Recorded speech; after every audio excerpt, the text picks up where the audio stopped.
has risen, and Europe is truly glad about it, because when India succeeds, the world is more stable, more prosperous, and more secure, and we all benefit. We did it. We delivered the mother of all deals. तो basically सारे के सारे जो लोग हैं वो तो आ ही India रहे हैं।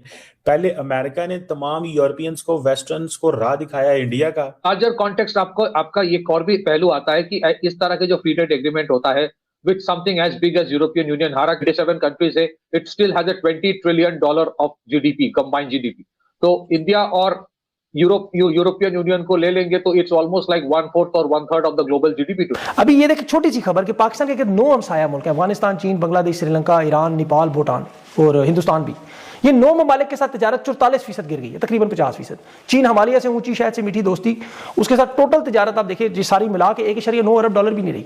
जो अपने मुल्क हैं, इन सब ने ये सोचा कि अब हम चाइना की तरफ भागते हैं। उन्होंने कहा चाइना की तरफ जाओगे तो जो मेरे तुम्हारे एग्रीमेंट है वो मैं आपको उस पर टफ टाइम दूंगा, तो वो फिर इंडिया की तरफ आ गए।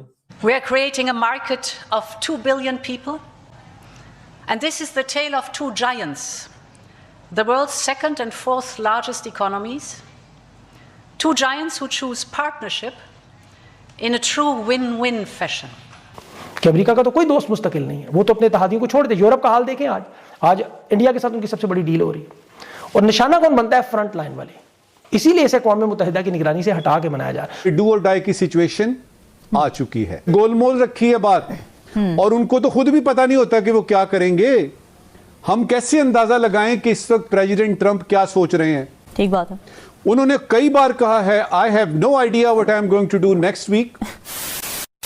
नमस्कार दोस्तों, जय हिंद। जब भारत आगे बढ़ता है तब दुनिया और अधिक सुरक्षित होगी, ये बोला है यूरोपियन यूनियन की अध्यक्ष उर्सुला वैन डर लेन ने, जिसे सुनने के बाद पड़ोसी देश पाक और ट्रंप दोनों को सदमा लगा है। ईयू की अध्यक्ष उर्सुला वैन डर लेन ने भारत की आर्थिक वृद्धि और वैश्विक भूमिका की प्रशंसा करते हुए कहा है कि when India succeed the world is more secure. Bharat और यूरोपीय यूनियन के बीच आज यानी मंगलवार को ऐतिहासिक ट्रेड डील साइन हो गई है। प्रधानमंत्री मोदी ने भारत ईयू ट्रेड डील को खूब सराहा है और मंगलवार को कहा है कि दुनिया के 2 सबसे लोकतंत्र अपने रिश्तों में महत्वपूर्ण अध्याय जोड़ रहे हैं। उन्होंने भारत फ्री ट्रेड डील को भारत का अब तक का सबसे बड़ा व्यापार समझौता बताया है। उन्होंने कहा है कि ग्लोबल ऑर्डर में बड़ी उथल पुथल हो रही है, भारत और यूके की साझेदारी से इसमें स्थिरता आएगी। आज नए युग की शुरुआत हो रही है। प्रधानमंत्री नरेंद्र मोदी ने कहा है कि भारत ने अब तक का सबसे बड़ा ट्रेड एग्रीमेंट सफलतापूर्वक पूरा कर लिया है, जो भारतीय अर्थव्यवस्था, मैन्युफैक्चरिंग और ग्लोबल सप्लाई चेन को नई मजबूती देगा।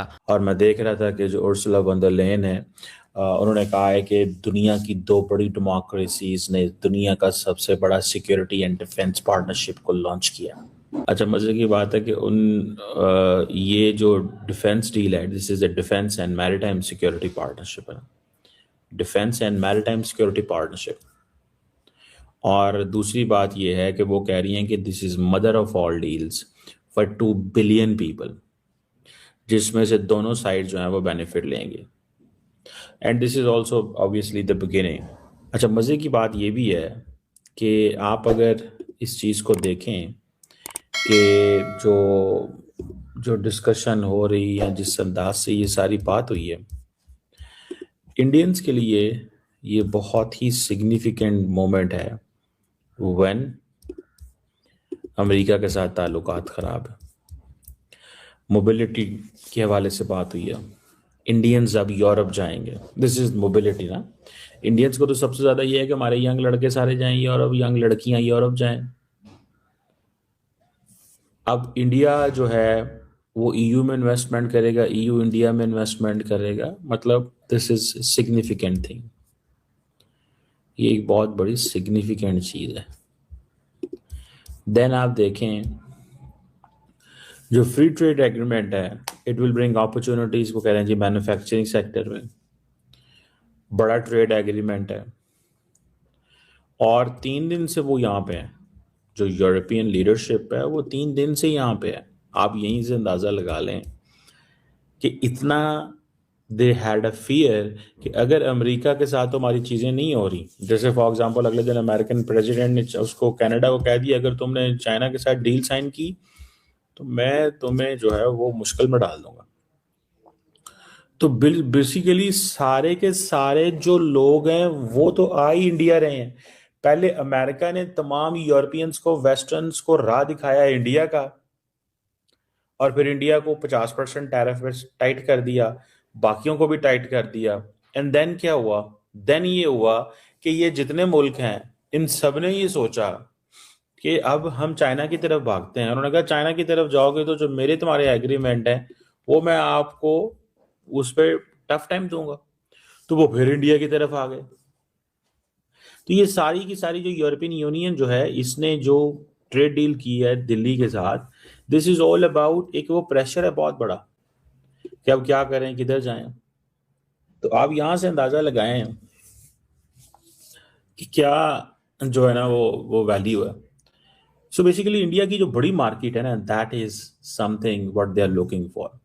और इस चीज को अगर आप देखेंगे कि उनका ये कहना, उर्सुला वॉन डर लेयन का बात करना और कहना जनाब कि हम तो मदर ऑफ ऑल डील्स कर रहे हैं, ये कर रहे हैं, वो कर रहे हैं, और एंटोनियो कोस्टा जो है उसका भी ये कहना, तो मेरे कागज़ों में तो ये एक बड़ी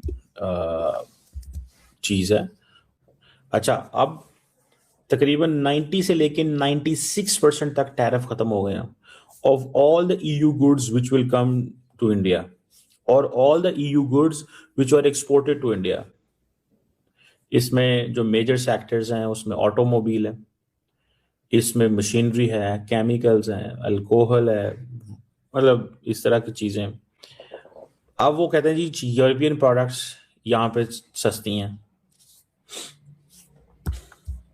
अब वैसे ये थोड़ा टेक्निकल सवाल है कि क्या इंडिया जो है इन यूरोपियन प्रोडक्ट्स को आगे भी एक्सपोर्ट कर सकता है अगर इनको आ रहा है अपना टैरिफ लगा के, ठीक है।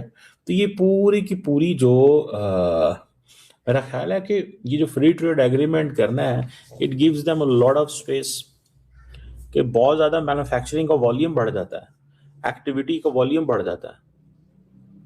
आपने अगर टैरिफ लगाए हो वहाँ पर चीज़ को लेगा ही नहीं। आप देखें ना, अब अगर फॉर एग्जांपल यूरोपियन प्रोडक्ट के ऊपर टैरिफ है अमेरिका के ऊपर, तो अमेरिकन तो नहीं खरीदेंगे। अमेरिकन कंज्यूमर या अमेरिकन जो बायर है या अमेरिकन जो हैं वो क्या कहेंगे, उस मुल्क से चीज़ लो जहाँ से सस्ती पड़ रही है। सबसे पढ़ के ये है कि लिबरलाइजेशन उन्होंने की है, और इंडिया की यूथ की तो लॉटरी है ये वर्कर मोबिलिटी जो एग्रीमेंट है, जो professional students and all that. अब होता क्या है, जब EU में इस तरह की चीज़ होती है ना, तो तमाम यूनिवर्सिटियों को पता चल गया, तमाम कारोबारी लोगों को पता चल गया। अब उन्होंने अमेरिकन ने इनके H1B को इन पे टाइट किया जरा, इसको जो 2 बिलियन लोगों के लिए मदद, और सर फिर भी इसमें डिफेंस एग्रीमेंट भी शामिल है। लेकिन एक चीज इंपॉर्टेंट है कि इसका मेल्टडाउन शुरू हो गया है।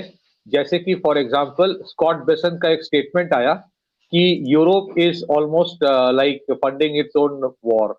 मतलब बोले कि देखो हम लोगों ने तो 25% टैरिफ लगाया था, तो you are going and doing a free trade agreement, और रशिया से तेल लेता है, फिर रशिया को पैसा देता है, तो you are actually funding your, ये सब that shows a kind of, I will not use the word desperation, लेकिन इसका ये जो ट्रेड एग्रीमेंट हो रहा है इसका नोट काफी देश ले रहा है, दैट बिकम्स रेलेवेंट।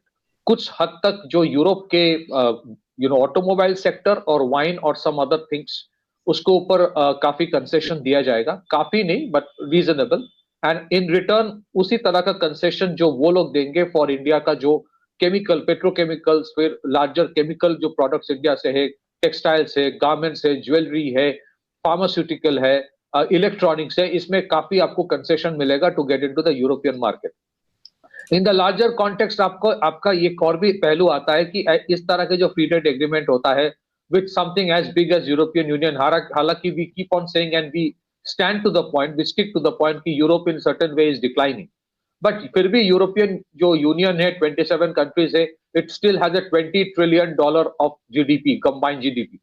तो इंडिया और यूरोपियन यूनियन को ले लेंगे तो it's almost like 1/4 or 1/3 of the global GDP today। तो उसमें यह होता है कि आपको you get access to lot of technology।